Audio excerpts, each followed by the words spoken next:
Nah, kalau mereka ada pembelaan waktu itu, makanya saya sering ngomong sama abang, harus datang.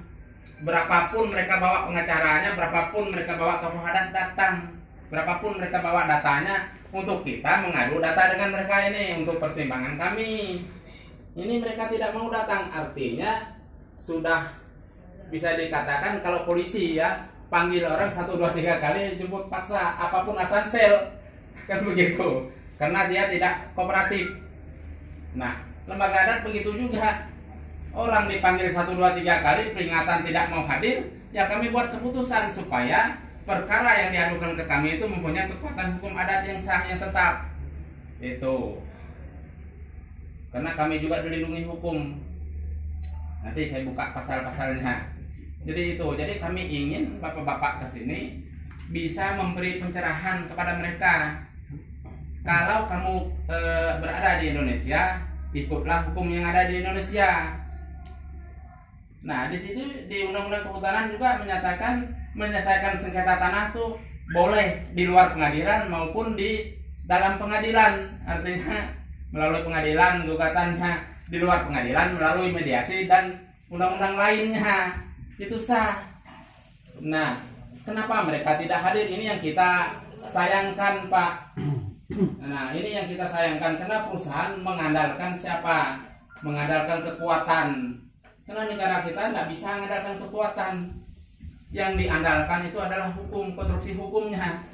Itu. Ya, jadi itu maksud kita, bapak-bapak bisa segera ke sana, jangan sampai kami turun ke lapangan. Karena eksekusi itu sesuai sama dengan hukum positif, memberi waktu. Kami 7 hari surat kami masuk, kok tidak ada kiat-kiatnya, ingin menunjukkan niat baiknya, itu loh. Jadi itu, jadi saya mulai menjelaskan sedikit dari undang-undang yang saya sebut tadi tentang keberadaan lembaga adat. Pertama saya jelaskan dulu yang dari ini, yang pasal yang disebut mereka kawasan hutan.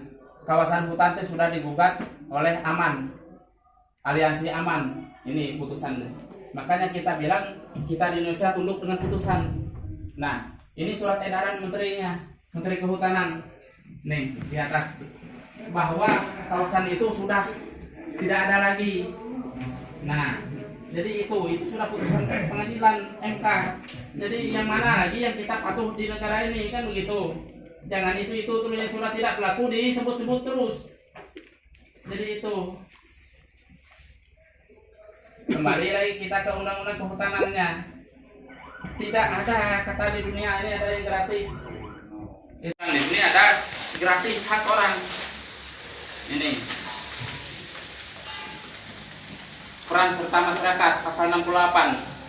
Pasal 66 ayat 3. Masyarakat di dalam dan di sekitar hutan berhak memperoleh kompensasi karena hilangnya akses dengan hutan sekitarnya sebagai lapangan kerja untuk memenuhi kebutuhan hidupnya akibat penetapan kawasan hutan sesuai dengan peraturan perundang-undangan yang berlaku. Nah, kalau itu memang masih ada kawasan hutan, tidak ada yang namanya gratis, Pak. Orang sekitar pun dapat, apalagi dia punya tanah. Jadi itu makanya saya bilang sama Bang tuh, kalau kita menegakkan hukum jangan sepotong-sepotong, harus membaca semua pasal di undang-undang itu sendiri. Ayo, nih di pasal 68 lagi ayat 4. Setiap orang berhak memperoleh kompensasi karena hilangnya hak atas tanah miliknya sebagai akibat dari adanya penetapan kawasan hutan sesuai dengan ketentuan peraturan perundang-undangan yang berlaku. Nah, di mana kata-kata gratis? Nggak ketemu saya. Undang-undang pokok agraria lagi. Saya banyak bawa buku ini, di mana yang ada gratis itu di mana? Saya mau lihat.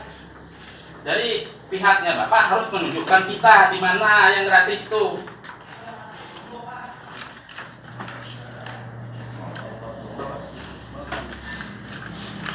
Enggak.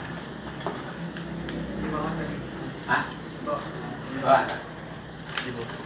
Oh, ini Undang-Undang Pokok Agraria nomor 5 tahun 1960 pasal 18 tidak ada menyebut gratis. Jadi kalau menyebut gratis itu di mana? Jadi kasihan masyarakat itu loh. Mau hak hidup juga. Mau hak hidup. Nih.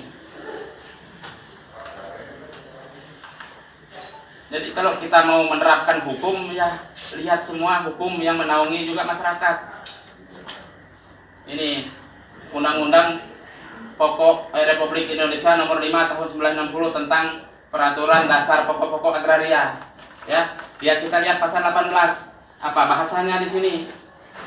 Ini pasal 18. Untuk kepentingan umum termasuk kepentingan bangsa dan negara serta kepentingan bersama dari rakyat, hak-hak atas tanah dapat dicabut dengan memberi ganti kerugian yang layak dan menurut cara yang diatur dengan undang-undang.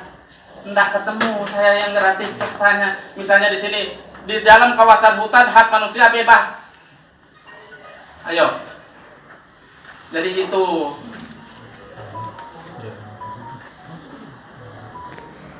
Nah, kawasan lagi objek vital negara. Di situ objek vital negara.